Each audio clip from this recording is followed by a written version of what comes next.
Welcome to another edition of Around with Randall, your weekly podcast on making your nonprofit more effective for your community. And here is your host, the CEO and founder of Hallett Philanthropy, Randall Hallett. It's such a privilege to have you join me, Randall, on this edition of Around with Randall. As I record this is probably, other than some holidays that mean a lot to myself and my family, my favorite time of the year. It is NCAA basketball tournament time. And let me promise you that I'm not going to spend a great deal of time on this podcast talking and breaking down the brackets. But in watching games and in seeing outcomes, it brought me to this conclusion of how we look at ourselves and also how we think about self-confidence. Just to give you a hint of how much I love this season here in Omaha, Nebraska, we were lucky enough to be hosting one of the first and second round site series of games, the regionals. And I sat on a Thursday for 13 hours watching basketball in person, and then did it for 5 hours on Saturday with the two games that followed. So 4 games, winners plays to 2 games. I love it. And what I love most about it is that when the tournament begins, there is a genuine belief amongst most, if not nearly all, of the teams that they can win a game, 2, or more. When you think about the basketball tournament, that's kind of far-fetched when you understand the likelihoods and you look at the numbers year after year. But where does self-confidence come from, and how does that connect to us in the nonprofit world? Well, I want to tell a quick story of Oakland University, who is not in Oakland, California, but in the northern suburbs of Detroit. They played this year, having been in the tournament for a number of years, on and off, playing the number 3 seeded in their region, Kentucky. Now, many of the experts, in the so-called experts, picked Kentucky to go to the Final Four, that they had primed the pump, so to speak, with their team, peaked at the right moment. They're off to the races. And then there's Greg Kampe, who is probably a name that nobody basically knows, who's the head coach at Oakland. He's been there for 40 years, has taken them through lower levels of basketball into Division I, has had great success, has been to the tournament, and now is playing Kentucky in the first round. The question of self-confidence in this context comes from what he says to his players before they go out on the floor. Do you believe that Greg Kampe said, okay, guys, here we go. We're going to do our very best, but they're a lot better. So let's just, we're just going to have fun. Which sounds a lot like what I try to tell my 10-year-olds when I coach my son's teams and his friends that are at school. I know Greg Kampe a little bit. When I was in a previous life in athletics, he was in our conference. There's no way Greg Kampe said that. Greg Kampe walked into the locker room and says, if we do what we should do, we got a shot to win this. And if you don't believe this, get out. Because I believe in you and I believe in us. How many times have we looked at our jobs, at the goals, at the various aspects of what we're trying to accomplish, and we just cannot figure out or don't believe that I can get it done? And I'm finding out more and more as I do more and more coaching with gift officers, with chief development officers, working into the C-suite with my book and how CEOs should engage in philanthropy, that there's a lot of doubt that permeates a lot of what we do. And I seem to be the one trying maybe to mirror Greg Kampe, who's saying, I think you can get this done if we are smart and if we have a good plan, if we believe in ourselves. So today I want to talk a little bit about this idea of self-confidence, where it comes from, what you can do about it, so that you can look at your professional life and realize you can probably get done, can be more successful than you actually think. I will relate different parts of this podcast to more detailed former or previous podcasts. So there's one on self-actualization on Abraham Maslow's hierarchy of needs, how to obtain, which is different. Self-actualization isn't self-confidence. Self-actualization is knowing who you are and realizing it and elevating as much as you can. Self-confidence is how you look at situations and what you can accomplish, what's possible. So self-actualization is episode 41. I'm also going to talk about a little bit around self-determination. And that's episode 145, where you actually have more control of your life than you think you do. Episode 129 was on the imposter syndrome, which kind of relates to this. Like, am I actually who I think I am? And can I get done with it what I need to? Or are others going to find out that I don't have any clue? And the final one is dealing with emotions, episode 97. Because when we don't have a lot of self-confidence, and we'll talk about this in a moment, maybe some insecurity, emotion comes into it rather than the softness of confidence about what I need to do to be successful. So if you're looking for more detail on self-actualization, episode 41, self-determination, 145, the imposter syndrome, 129, or dealing with emotions, 97, there's more detail in those. And there may be aspects of what we talk about today within those particular episodes. There's a real difference between confident people and insecure people. Although they, from the outside, might appear, even though they behave and act differently, like they're confident. They're actually not. If you know what to look for, you can actually identify self-confident people and insecure people based on their behaviors because they have traits. That's not meant to be perfect. This is not a pure identification system. But there are habits or gestures or verbiage or behaviors that come from each one of these categories. Confident people celebrate group or other success.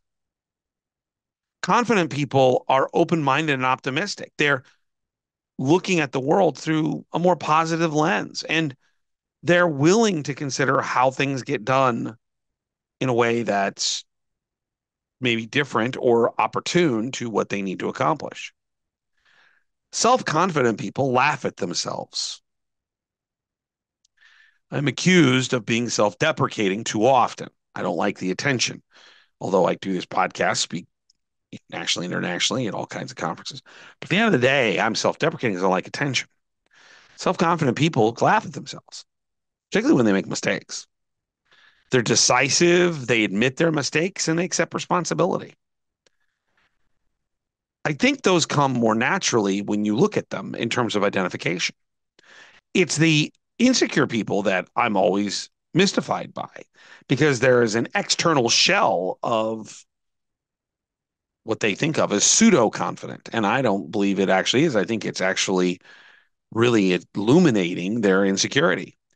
They are incredibly, most of the time, outward going, almost overly pushy, because they're judging and they're closed-minded. They seem to know every answer. Some of the best people I've had the privilege of being around, from friends to professional colleagues, I love because they're open-minded to learning something new. I try to model that behavior. What can I learn today? They're also afraid, insecure people are afraid of change because they don't know what they don't know, and they're not willing to accept it. And in doing so, by making themselves a know-it-all and being indecisive and really not being open to change, they make a lot of excuses and they tend to blame others. And that's when we can begin to identify this insecurity and that it's really a damaging issue for them. And if they're a leader, for their team, for their career, for their relationships. What we know is that when we have confidence, we have real confidence, not manufactured confidence. We have outcomes, results. When you're a confident person, the studies tell us that you have better performance. Not perfect performance, but better performance. You also have healthier relationships. If you have a sense of self-confidence and it's truly not manufactured, it's truly part of who you think you are, you actually have better, stronger, more long-lasting and as said, healthier relationships with others because there's respect, there's understanding, there's knowledge of what you're good at, what you're not, and where other people can be helpful and where you can help others as they may look to you. You're all more open to trying new things. There's a sense of it's okay if I have to deviate 20, 30 degrees from my path because it may get me to the end result faster. It's kind of like a map. I don't know any success story that's a straight line. There are ups and downs, or if we make it two-dimensional, lefts and rights. You're going on a straight path and there's a hard right because something happened. You ran into a wall. But if you were willing to deviate a little bit, several steps back, you get to that right turn, left turn, however you want to look at it, more quickly because you've taken the hypotenuse, a little geography for you, or geometry for you, to shorten the distance. That comes from being open and not being so regimented that you can't accomplish something. The last thing is that people who are confident are more resilient. They bounce back more quickly. They accept challenge, defeat, failure, whatever, learn from it. We got to move on. Let's go. How do we get better? So we talked about how to see confident and insecure people. We've talked about the value of confidence to the tactical. How do you build confidence? There's actually ways to do it. It doesn't happen instantaneously.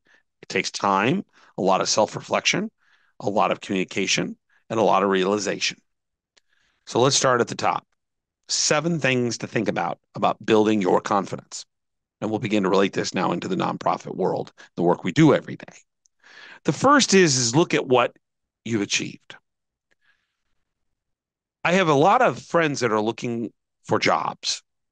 There seems to be a concept to steal from Irma Bombeck, a name which most of you don't know.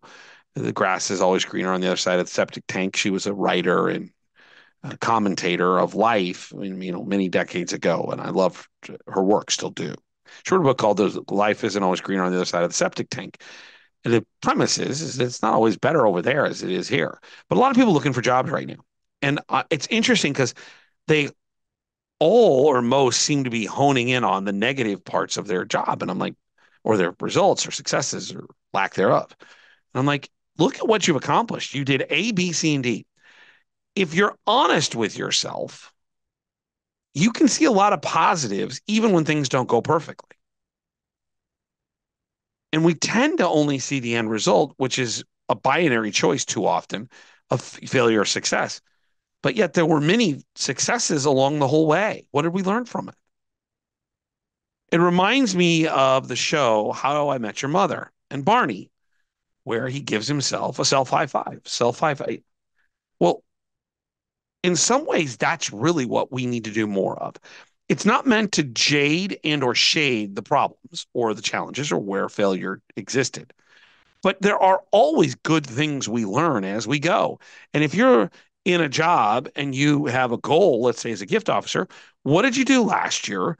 How was the growth? Did you build better relationships? Did you change what you do to be better at what you did? If you're infrastructure, did you provide better results? If you're a CEO, did you commute?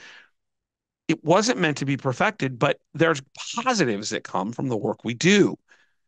Too often, all we see is the binary end result. And if it's not perfect, it's a failure. And that's just not true. Growth is the objective. And as I tell my 10-year-old, the journey is the important thing, not the destination. Because it's the people and the things you learn along the way that are actually most important. Number 2 is a really hard look at realizing what you're good at and maybe more importantly, what you're not. And this brings up the thought process of trying to compete with everybody on everything. Are there people in my life or in my world that I look at and look up to and realize they're really smart, they're really good, they do this? You bet. Absolutely. Aspiration. But nobody's perfect and nobody does everything well. The ability to know what you do well and to accentuate that, and then in some ways realize what you don't do well, can be an incredibly powerful confident booster because then you end up doing the things you do well, which in and of itself builds your confidence with success.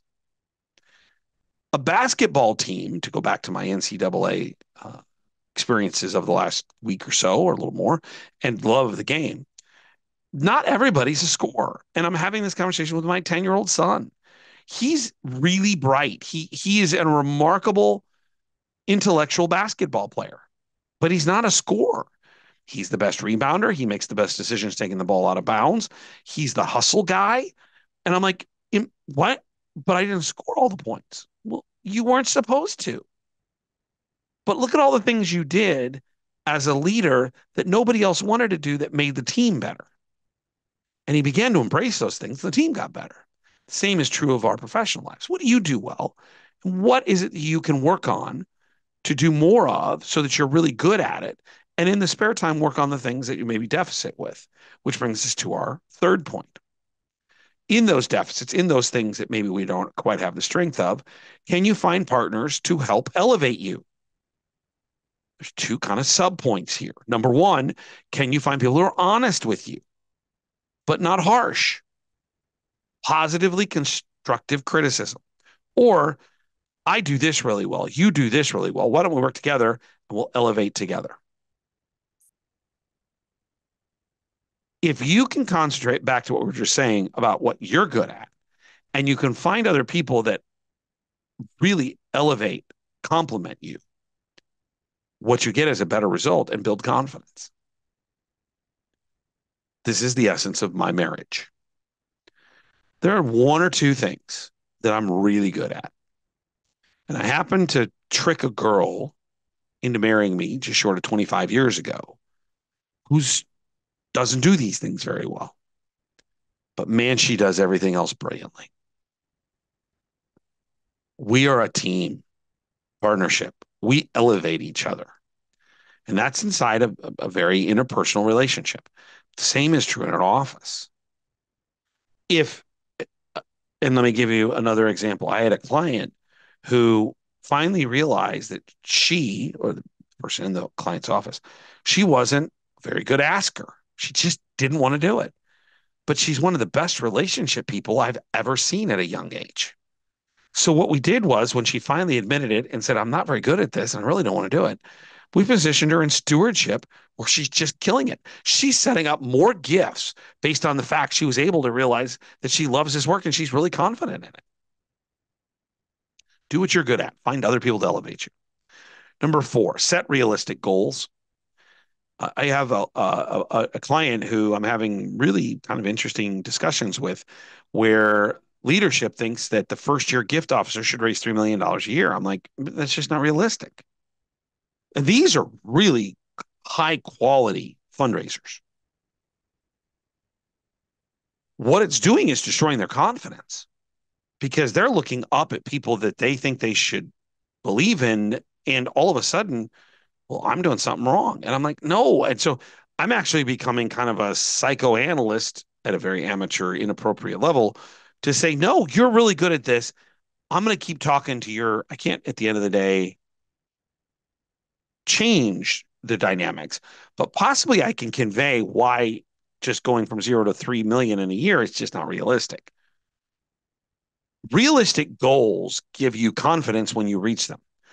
Unrealistic goals, when not met, destroy confidence. And this is why you want to constantly be reevaluating those goals. And what a goal is for this 6-month period may be different from the next 6-month period, or 3-month or quarter or whatever. Those realistic goals are critical. Number 5 is talk yourself up and each other up. I always find it interesting, the stories, and there's a couple of famous ones in basketball where the player is going to the free throw line with a few seconds left. They're either tied or up down 1, and they got to make free throws. And the coach looks him square in the eye and looks at the rest of the team and says, when Katie makes this free throw, not if they make it, when they make it, we're going to do this, and this. Or you have people in sports say, imagine the success. You're basketball again, at the free throw line, taking that shot, and it's just that release. Can you picture the ball going through the hole into the basket?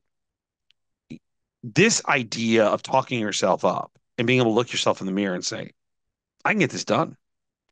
I have the steps in the process. Back to realistic goals and having sub goals, and I can get this done. And this is important because it kind of leads us into a sixth one, the bigger picture. Imagine your future. What would it look like, feel like if we did all of these things, if this was successful? If you can sit quietly, close your eyes, and imagine where you might be, if you were being realistic, doing the things that you are required to do, you build confidence. Just as the confidence is building when you talk to yourself, I can do this. It's affirmation. And self-affirmation is powerful. And what's even more powerful is when you do it with someone else and tell them they can do it and close their eyes with them and say, I see you making the basket. I see you closing that gift. I see you reaching your goals. I see your career elevating. Talking to yourself and picturing the successes is really, really important. The final thing is that you should try to find constructive, trusted feedback outside. If you can't find what you're looking for inside your own office, find mentors outside of it who can be honest with you, but can help you grow, because that'll build confidence. When somebody else says, I think you can do this, here's how I would do it. They can help put in a plan. They can help you imagine. They can talk about goals. They can become a partner. They actually help you realize what you're good at. And finally, they may help you understand what you've achieved. All of these 7 are critically important to building confidence. But the last one, which is really not one of the 7, it's just an extra, is really important. When you are trying to build confidence, when you're trying to achieve growth, details count more so than you realize.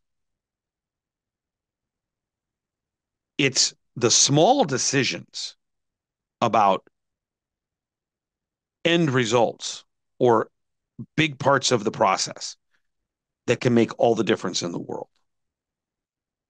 In basketball, if you're the underdog, it's the last 2 minutes, not turning the ball over and not fouling, so you give yourself the best chance to win, which is what Oakland did against Kentucky. In the office, it's doing the little things, whether it's putting stuff in the CRM and building a plan, which nobody really wants to do, but it can help. Or if it's showing up a little early and staying a little late. Or if it's thinking about how you say what you say before you say it to sound in the most positive, embracing, endorsing voice in terms of personality and direction. The small things matter. Details matter.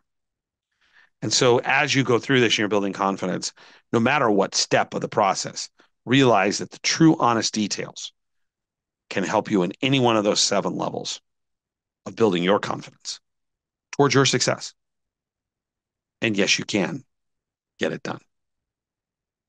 Don't forget to check out the blogs at hallettphilanthropy.com. 90-second reads twice a week. If you'd like to communicate with me, it's podcast at hallettphilanthropy.com. Confidence will help you get to where you want to go. And when you get there, you're helping your organization, a nonprofit, charity, people, community be better. And that's powerful. Don't forget my favorite saying. Some people make things happen. Some people watch things happen. Then there are those who wondered what happened. We need a world where we have more people like you, like your donors, like the people who support the organization, like philanthropists who want to make things happen, because we seem to have more and more people who are wondering what happened.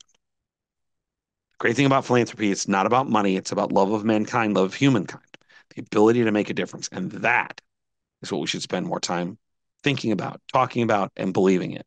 Not only will it build confidence, it'll build a better community.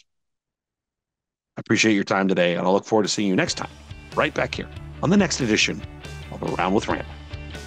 Don't forget, make it a great day.